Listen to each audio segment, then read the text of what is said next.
Hoy, en un giro inesperado en la política mexicana, Claudia Sheinbaum, la primera presidenta de México, hizo una revelación que sacudió los cimientos del país. En su conferencia de prensa, abordó los oscuros secretos de Genaro García Luna, el exsecretario de Seguridad Pública, cuyo nombre resuena como un eco sombrío de la corrupción y la impunidad. La presidenta presentó documentación que evidencia cómo este exfuncionario, en su época de gloria, bajo el gobierno de Felipe Calderón, traicionó la confianza del pueblo mexicano. Las imágenes de sus vínculos con el crimen organizado no solo son alarmantes, sino que exponen un sistema podrido que ha permitido la impunidad por demasiado tiempo. La condena de 38 años en Estados Unidos no es solo una victoria para la justicia, es un llamado de atención para todos nosotros. Rosa Isela Rodríguez, titular de la Secretaría de Gobernación, se unió a la denuncia y presentó una cronología de la caída de un hombre que, en su momento, se creyó intocable. Desde la llegada de Andrés Manuel López Obrador a la presidencia, y con Claudia a la cabeza de la Ciudad de México, se han implementado políticas de seguridad que han comenzado a dar frutos. La estrategia ha cambiado, priorizando la prevención y el fortalecimiento de la confianza entre la ciudadanía y las fuerzas del orden. Con la implementación de programas sociales y una nueva forma de hacer policía, las calles de México comienzan a sentir un cambio. Las comunidades están más unidas y las voces de aquellos que antes callaban, ahora se alzan en búsqueda de paz.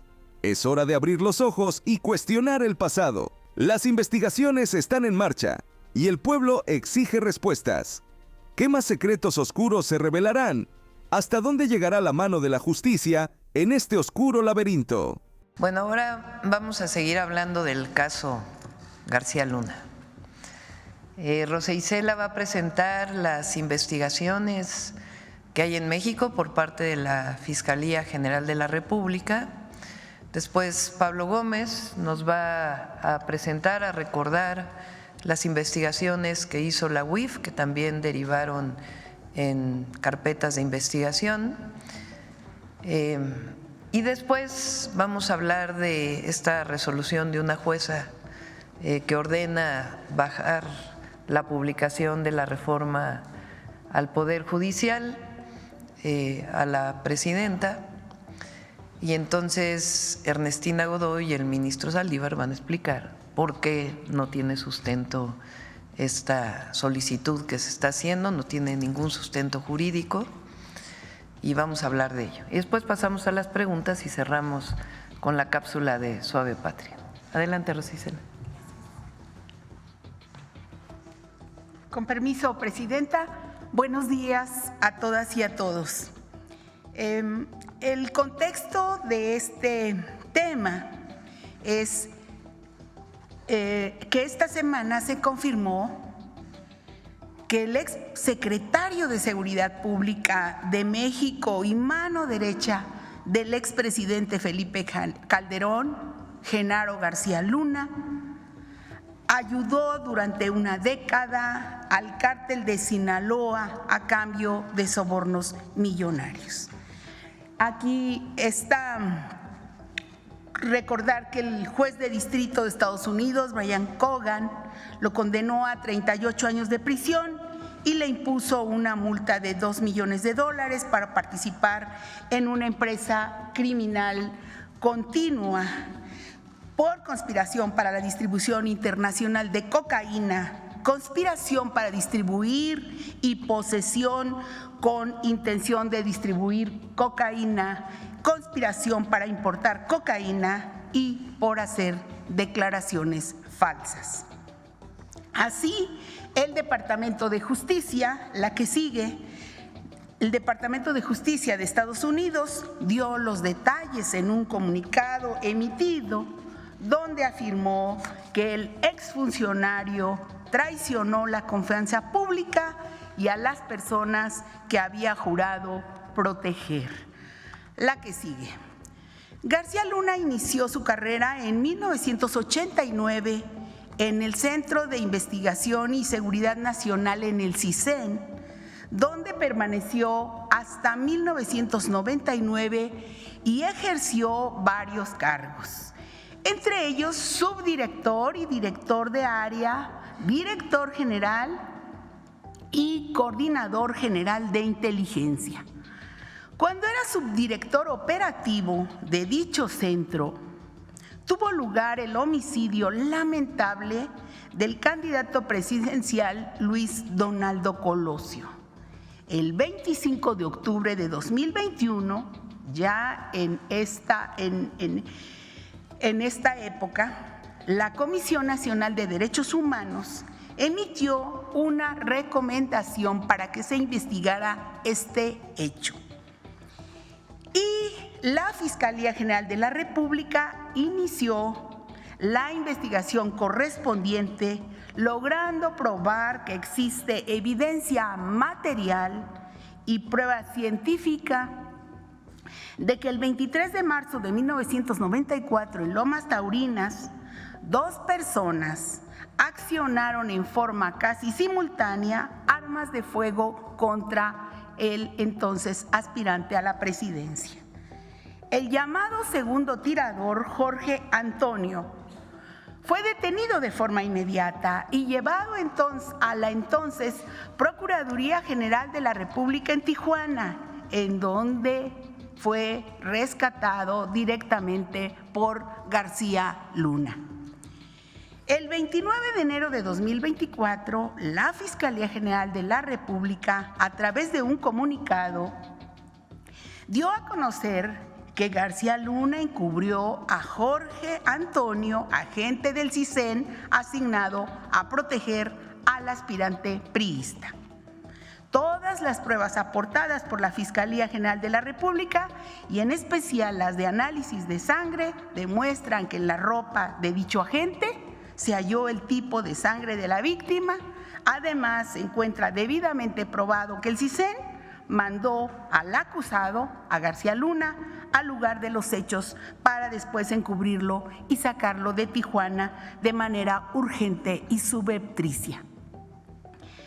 Cabe señalar, para también contexto de este caso, que un juez, también integrante del Poder Judicial, negó a que se abriera esta carpeta de investigación y continuar con la investigación correspondiente. Estamos hablando del año 2024. Recordando también que la que sigue, García Luna fue designado en 1999 coordinador general de inteligencia de la Policía Federal Preventiva, y en diciembre del año 2000, en el gobierno de Vicente Fox, se convirtió en el director de operación y planeación de la Policía Judicial Federal. Y en 2001 fue nombrado titular de la Agencia Federal de Investigación, la AFI. Ya con Calderón en 2006 se convirtió en secretario de Seguridad Pública Federal, cargo en el que se mantuvo todo el sexenio. En noviembre de 2013, García Luna se fue a vivir a Miami, Florida. Fue detenido en diciembre de 2019 en Dallas, Texas, y unos días después trasladado al Centro de Detención Metropolitano en Nueva York, donde hoy permanece, y su juicio duró casi 5 o 6 años. Decir, la que sigue, que entre las órdenes de aprehensión que hoy tiene la Fiscalía General de la República en contra de García Luna por delitos cometidos en México y que no tienen vinculación con el proceso penal de Estados Unidos, se encuentra la relacionada con su participación en la operación llamada Rápido y Furioso por el delito de introducción al territorio nacional de forma clandestina de armas, municiones, cartuchos, explosivos y materiales de uso exclusivo del Ejército, Armada y Fuerza Aérea o sujetos a control. Hay que decir que la averiguación previa se inició en 2009 por la Procuraduría General de la República y que fue hasta el año 2020 cuando García Luna, que ya había dejado de ser secretario de Seguridad, se pudo judicializar por la actual Fiscalía General de la República. En esta operación de Rápido y Furioso, el Grupo de Trabajo sobre el Control de Drogas contra el Crimen Organizado introdujo más de 2,000 armas de forma ilegal a México con el fin de identificar compradores, financiadores, transportadores y traficantes de armas para los cárteles y desarrollar, según ellos, inteligencia que pudiera desmantelar organizaciones criminales, lo cual nunca ocurrió, sino que ese armamento sirvió para potenciar la capacidad de actuación de estos grupos y generó una espiral de violencia en el país. Otra orden de aprehensión en su contra es por el uso indebido de atribuciones, este delito, uso indebido de atribuciones y facultades, así como por asociación delictuosa.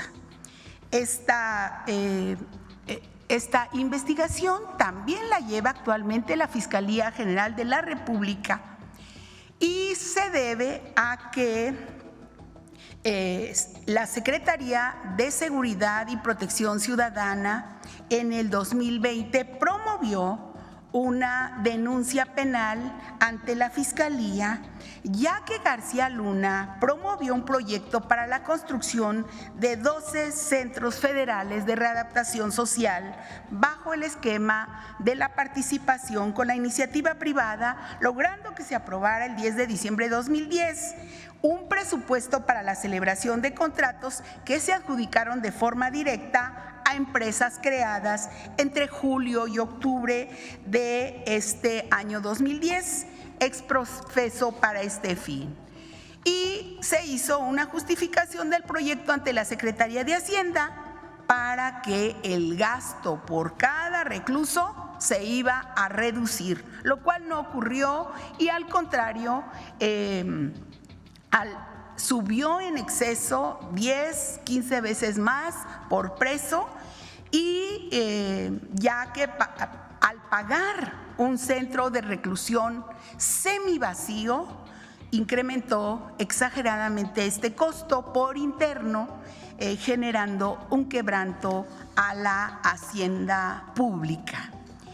Y pues finalmente decir que ayer, antier, un tribunal de Estados Unidos sentenció a Genaro García Luna y con ello también quedan asentados sus vínculos con el crimen organizado. Y pues recordar que el presidente López Obrador desde esta tribuna denunció una y otra vez el involucramiento del secretario de Seguridad de Felipe Calderón con organizaciones criminales.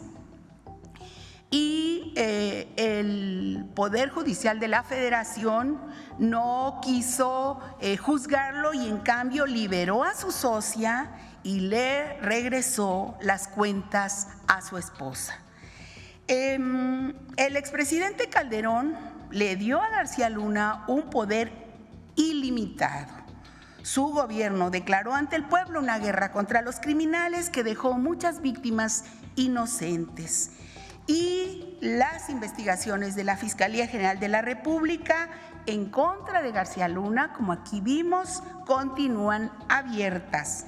Y también la recuperación de los recursos del pueblo de México que actualmente litiga el gobierno mexicano en Estados Unidos. Subrayar que actualmente el gobierno de México, las autoridades, han decidido siempre estar del lado correcto, del lado de los mexicanos, y estamos comprometidos con la cero corrupción, la cero impunidad y cero complicidad. Eso sería, Presidenta. Compañero Pablo Gómez.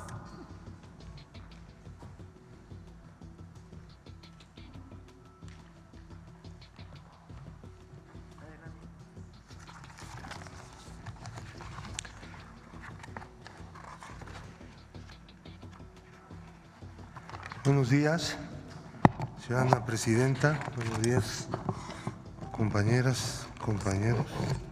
Estoy tirando todo esto.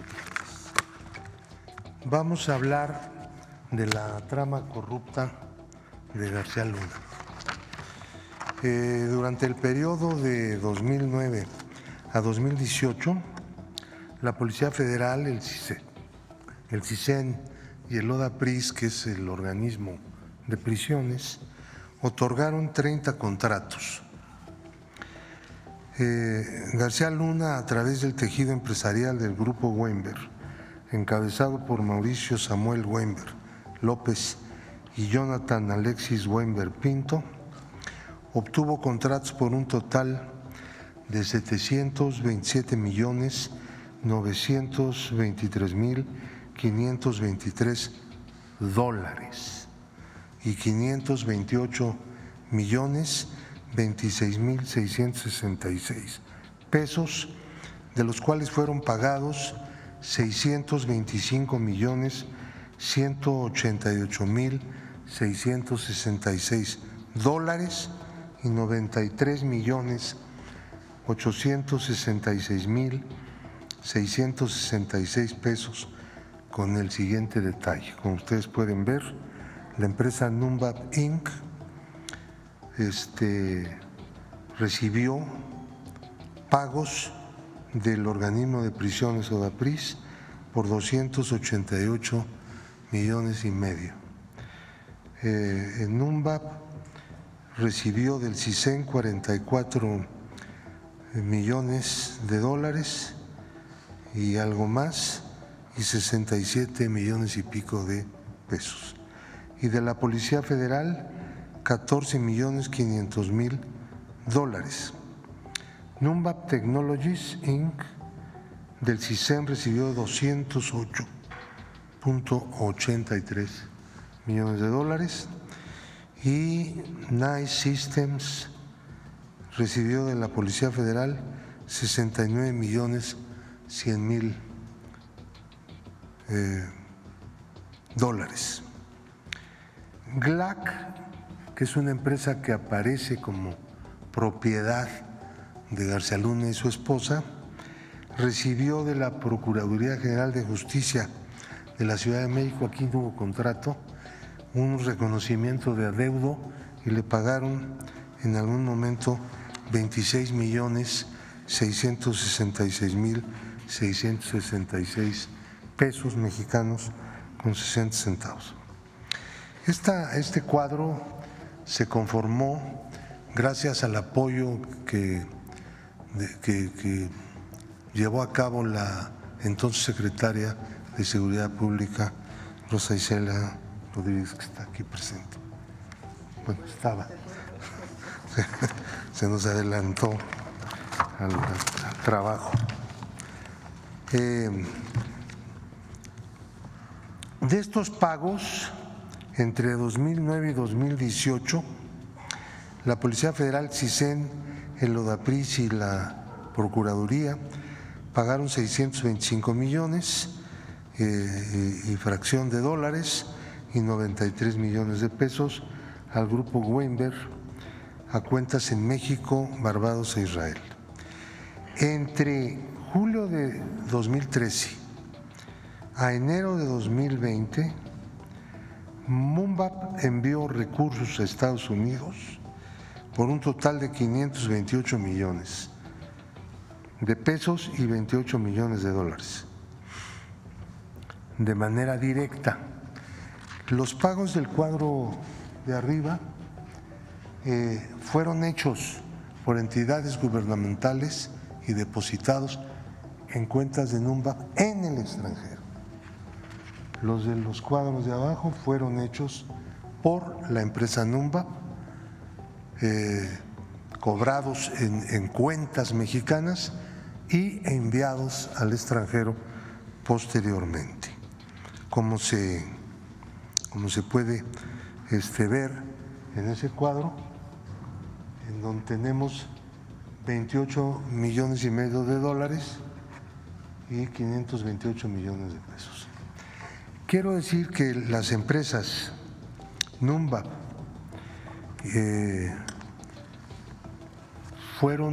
son constituidas en Panamá, no son empresas constituidas en el territorio mexicano, aunque operaron en México. Nunca pagaron impuestos en México y tampoco que se sepa en algún otro país.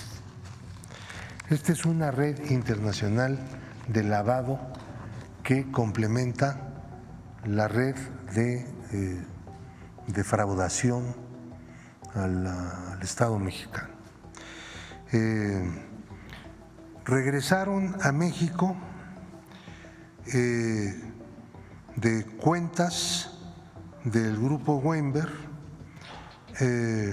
189,801,468 dólares y a 109 beneficiarios, 82 empresas entre 2012 y 2020 por un monto de 182,543,823 dólares, 27 personas físicas entre 12 y 20 también en ese periodo por 7,257 de dólares, un total de 189,80 millones de dólares que volvieron al país en la triangulación que estuvieron haciendo. O sea, les pagaba el Estado mexicano, sacaban el dinero al extranjero y una parte lo regresaban y lo entregaban a empresas que son pantalla, que son empresas de cartón. Muchos de ellos han sido considerados de esa manera como factureros por el sistema de administración tributaria, y algunas otras empresas existen, aunque no tienen un funcionamiento normal. También hay 27 personas a las que físicamente se les hicieron pagos. Ahora, veamos un detalle.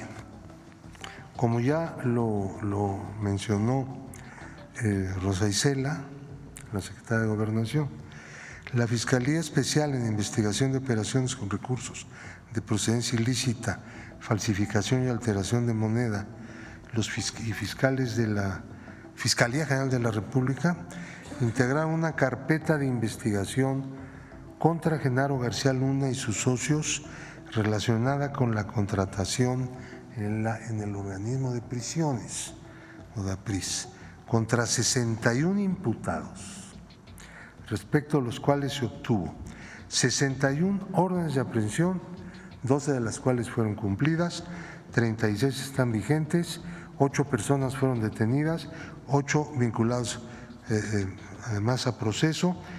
El Estado mexicano está en espera del proceso de extradición de Jonathan Alexis Weinberg Pinto, detenido el 31 de diciembre de 2023 en Madrid como posible responsable del tejido empresarial del grupo Weinberg, que fue el que utilizó a García Luna para poder conseguir los contratos. Primero daba él los contratos a través de otros funcionarios que ya están sometidos a proceso, y después que dejó de ser servidor público los conseguía, ya en el sexenio de Enrique Peña Nieto.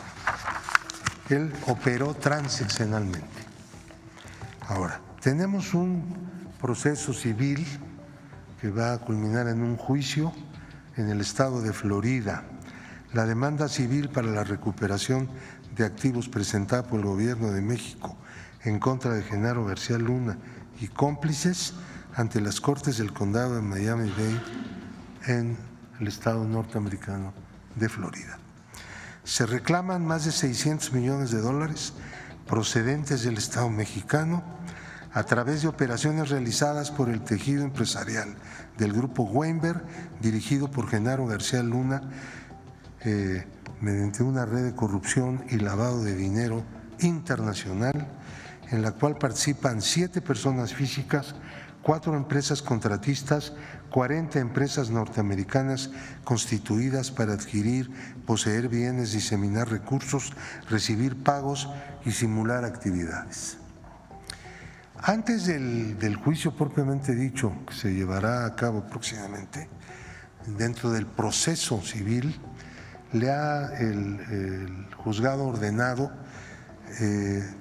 entregarle al Gobierno de México $2.406.427, producto de la venta de inmuebles y de un acuerdo reparatorio que se hizo como parte de este proceso.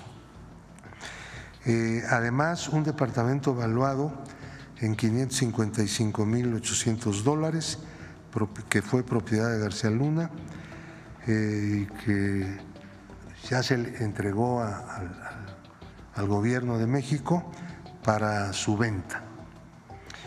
Y ya han sido aseguradas 15 propiedades adicionalmente pertenecientes a García Luna y sus cómplices. Ahora, esto se adelantó, no hubo necesidad de concluir el juicio porque García Luna se negó a comparecer en el juicio personalmente y su esposa también, y fueron declarados en rebeldía, y entonces los bienes que estaban a su nombre, los que conocemos, puesto que ha sido una investigación que pues es muy complicada, pero tuvo algunos avances, esos pues ya han estado siendo adjudicados al Gobierno de México y han sido regresados y entregado el dinero conforme ha ido vendiendo los inmuebles a la tesorería de la Federación.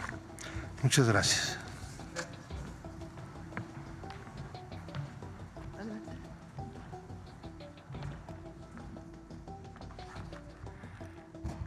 Con su permiso, Presidenta.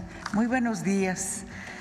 Vamos a explicar de manera muy general, tratando de no complicar, este tema de la actuación que han tenido distintos jueces, sobre todo jueces de distrito, emitiendo resoluciones de suspensión en todo el proceso, en las distintas etapas que ha tenido la reforma al Poder Judicial. Desde la presentación de la iniciativa lo intentaron con suspensiones, jueces de los estados, son jueces de distrito, ¿no?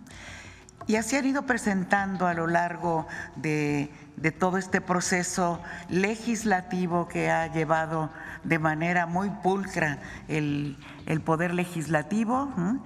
Y ellos han estado emitiendo una serie de resoluciones. El caso que nos ocupó ayer, según los medios, es que le están pidiendo a la presidenta eliminar la publicación en el Diario Oficial del decreto por el que se reforman diversas disposiciones constitucionales en materia del Poder Judicial. El antecedente es que le habían ordenado también al presidente López Obrador hacer lo propio cuando el día 15 de septiembre salió publicado en el Diario Oficial, se emitió una resolución, un amparo donde daban la suspensión insólitamente con efectos restitutorios, a efecto de que se eliminara. Ahora se ha resuelto, según entendemos, un incidente donde han revisado si se cumplió o no con aquella orden, llegaron a la determinación. Esta juez es una juez mujer que no se ha cumplido y por eso le requieren ahora a la presidenta, la doctora Claudia Sheinbaum, que realice eso. Hay una serie de argumentos jurídicos por los cuales es totalmente improcedente lo que están ordenando los jueces. Solo les voy a decir algunos de manera muy rápida, ¿sí? Uno es una facultad soberana del constituyente permanente exenta de revisión judicial. El artículo 135 de la Constitución establece que ésta puede ser adicionada o reformada por el Congreso de la Unión por la aprobación de 2/3 partes de sus integrantes, así como la mayoría de los congresos locales. Esto es una facultad soberana y originaria conferida al constituyente permanente. No en todos los estados está esa posibilidad, en México existe. Es el órgano depositario de la soberanía popular a través de los representantes, con lo cual el Poder Judicial no tiene ninguna injerencia. No existe en nuestro sistema jurídico una disposición constitucional o legal que otorgue al Poder Judicial de la Federación o a cualquier otro ente facultad para cuestionar, revisar o anular la labor del órgano revisor de la Constitución. Por el contrario, la normatividad prevé expresamente la improcedencia de juicio constitucional, de los amparos y demás, en contra de las adiciones o reformas a la Constitución. Un juzgador, por lo tanto, no se puede autofacultar para someter a revisión jurisdiccional una reforma constitucional, porque más allá de sus atribuciones expresas, implicaría ponerse por encima del órgano revisor, erigiéndose en la máxima autoridad del Estado mexicano y desconociendo el postulado del constituyente originario, según el cual la soberanía nacional reside esencial y originalmente en el pueblo y no en un juzgador de distrito, ¿sí? La actuación de estos jueces usurpa atribuciones que le fueron conferidas al Poder Reformador, que es la máxima expresión. Aunado a lo anterior, pretenden suspender un procedimiento que vulneraría el pacto federal. Es el pueblo quien ejerce la soberanía por medio de los poderes de la Unión. En ningún caso las determinaciones de uno o de otro poder pueden contravenir las estipulaciones que les da al pueblo de México, ¿sí? Resulta pues inverosímil que un juez de distrito no solo pretenda intervenir y limitar las facultades constitucionales del Congreso, sino además incluso de los congresos estatales que forman parte del constituyente permanente, ¿sí? Miren, ellos mismos, ellos saben, son constitucionalistas, son peritos en derecho y saben que la propia Suprema Corte de Justicia, en múltiples criterios, sentencias, hay jurisprudencia, ha negado la posibilidad de que se revise una reforma constitucional. Está clarísimo, lo dicen, no es susceptible de control jurisdiccional una reforma constitucional, ya que se encuentra en sí misma el tema constitucional, ¿sí? La labor del órgano reformador de la Constitución constituye una función soberana, no sujeta a ningún tipo de control externo. Todo está, todo lo tenemos desarrollado y esto, quiero decirles también, hay un claro conflicto de interés, por si por si no fuera suficiente ya que están desobedeciendo a la propia Constitución. No lo explico, es clarísimo, ¿sí? Es obvio el conflicto de interés que tiene. Es un caso sin precedentes, ¿sí? Se hará, hasta donde la presidenta ha informado, una denuncia ante el Consejo de la Judicatura para que revise. Tienen que revisar este Consejo de la Judicatura la actuación de los jueces de distrito que están contraviniendo la Constitución, sus propios criterios, sus propias jurisprudencia, y que determine el Poder Judicial si están actuando o no bien estos jueces de distrito que pretenden erigirse por encima de la soberanía del pueblo de México y del poder reformador que está en el Congreso. Con eso me quedo, porque es mucho más complicado, pero de manera general. Así, presidente. Rapidísimo. Sí. Con su permiso, presidenta, muy buenos días.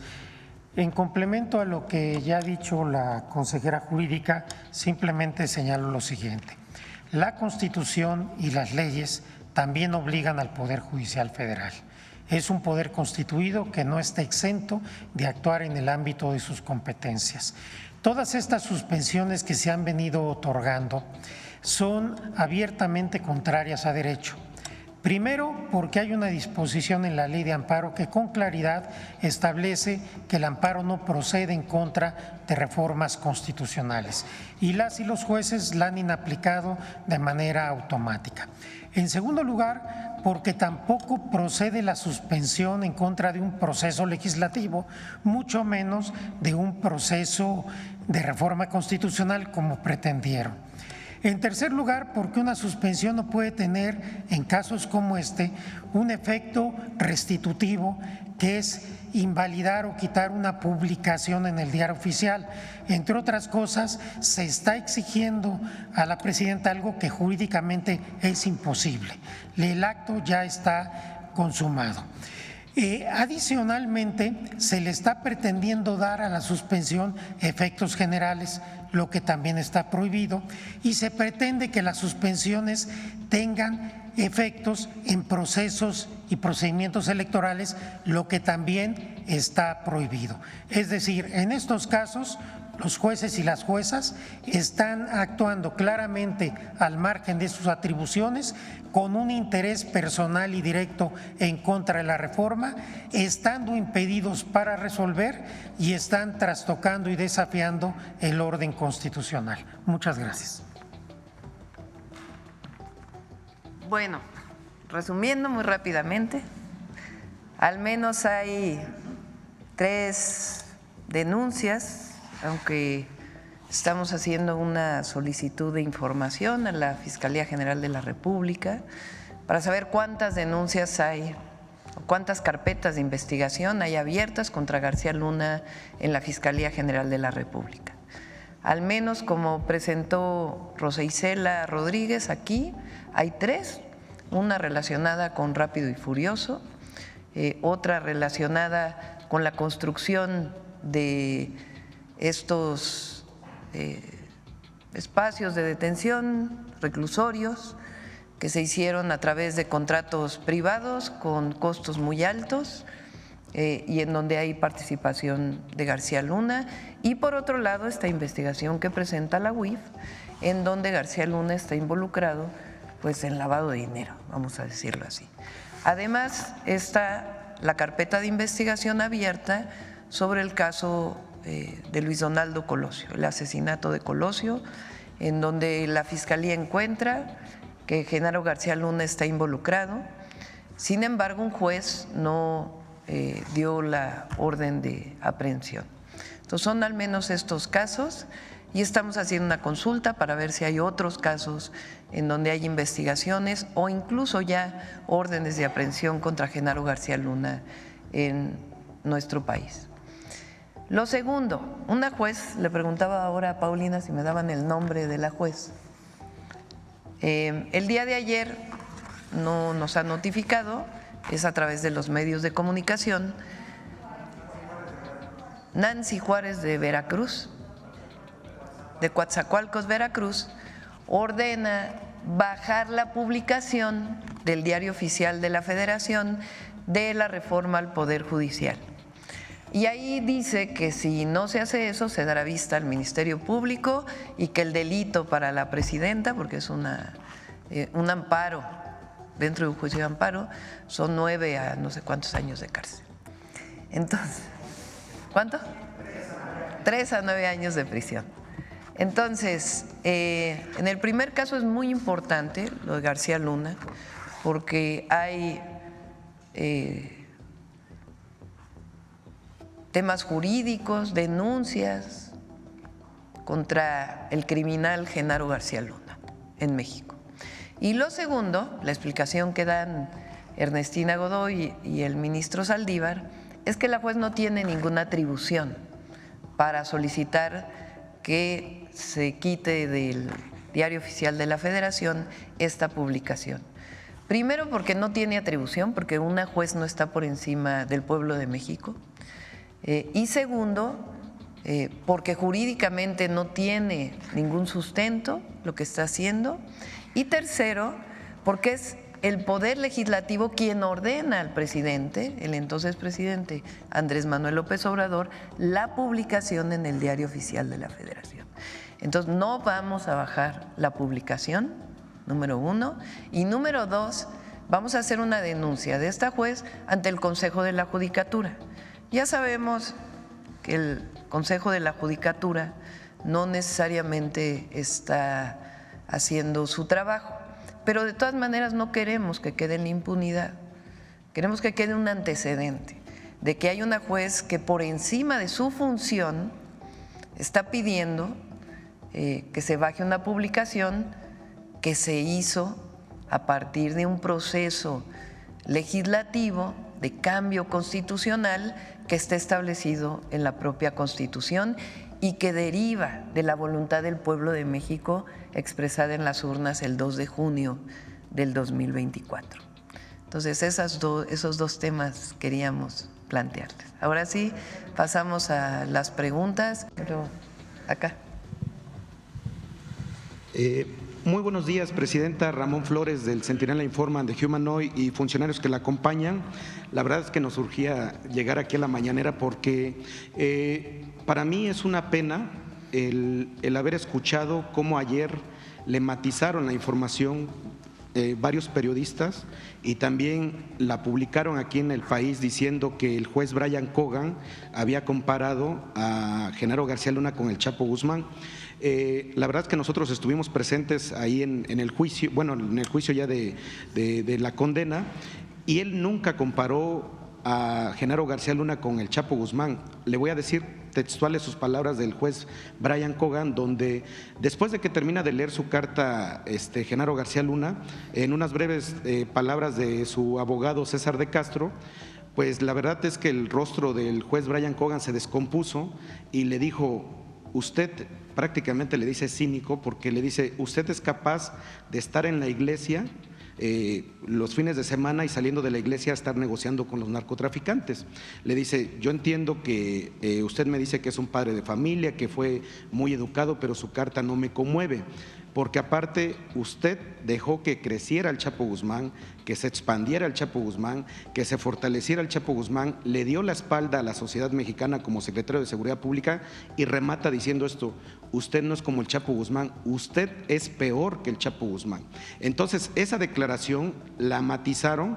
La verdad es lamentable que haya habido, le llaman vacas sagradas del periodismo ahí en ese juicio, y matizaran diciendo que había comparado el juez Brian Cogan a Genaro García Luna con el Chapo. Nunca lo comparó, le dijo que era peor.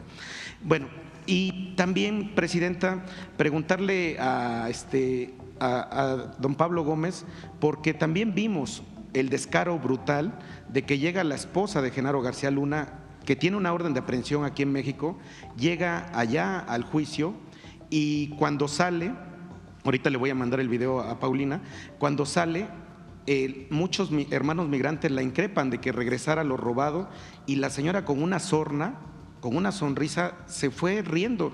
La verdad es que los medios independientes que estábamos ahí, pues le decíamos que no la fueran a agredir porque no era válido, pero con una sorna, y eso no lo tolera el pueblo.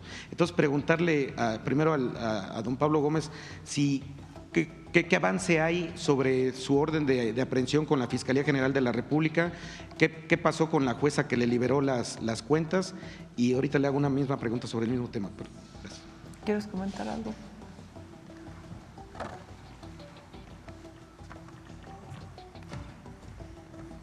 Gracias, con permiso. Sí, la orden de aprehensión contra García Luna y contra la esposa de García Luna es un proceso ya abierto que tiene a una gran cantidad de personas que están involucradas en ese procedimiento, que tienen orden de aprehensión. Hay varias personas que están en la cárcel por ese motivo. ¿Qué procede? Solicitar la extradición. Solicitar la extradición de todos los que están en Estados Unidos, empezando por García Luna y su esposa. El hecho de que García Luna esté en la cárcel no quiere decir que no haya que solicitar la extradición, porque una persona puede abandonar la cárcel por cualquier motivo, y en ese momento se aplica la extradición y el gobierno de Estados Unidos estaría en condiciones y con la obligación de enviar a México a esta persona cuando eventualmente abandone la cárcel. En cuanto a su esposa, pues inmediatamente deberían extraditarla. En cuanto a la jueza que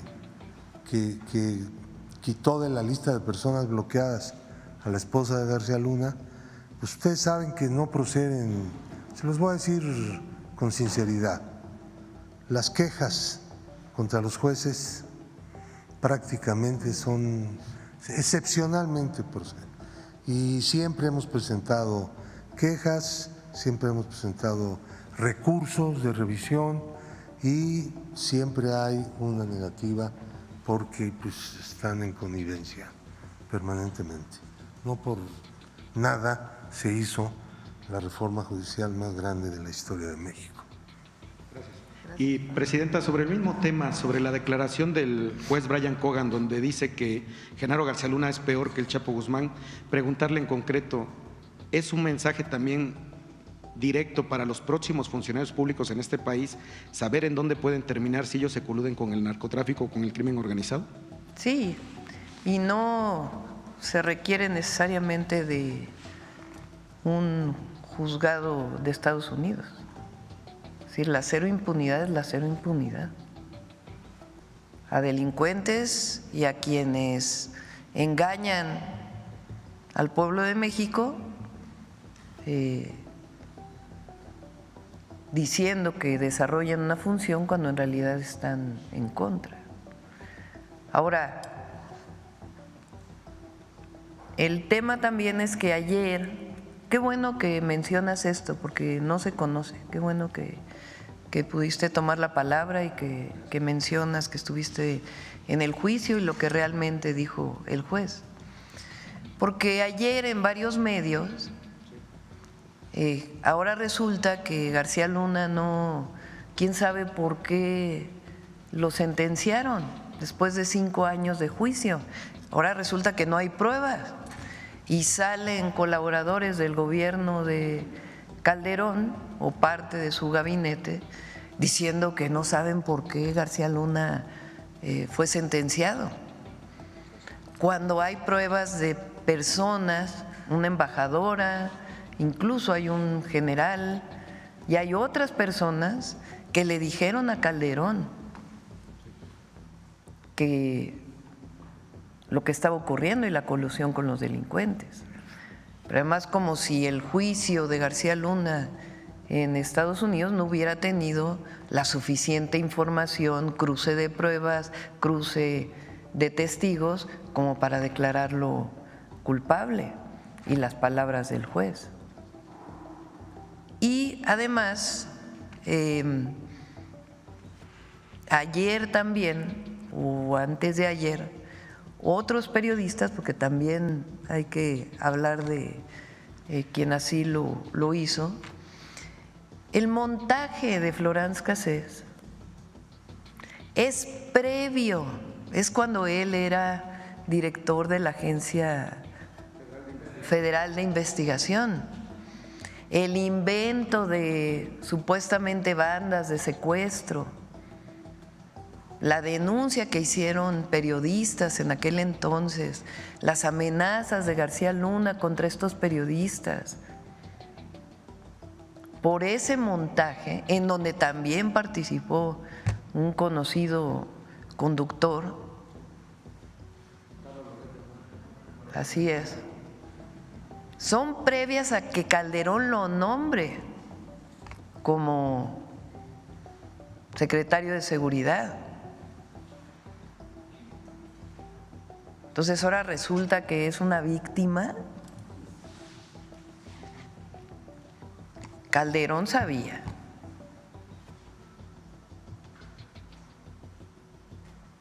Y no puede él ahora decir que no sabía nada, porque además hay declaraciones de él diciendo yo me haré responsable si resulta culpable.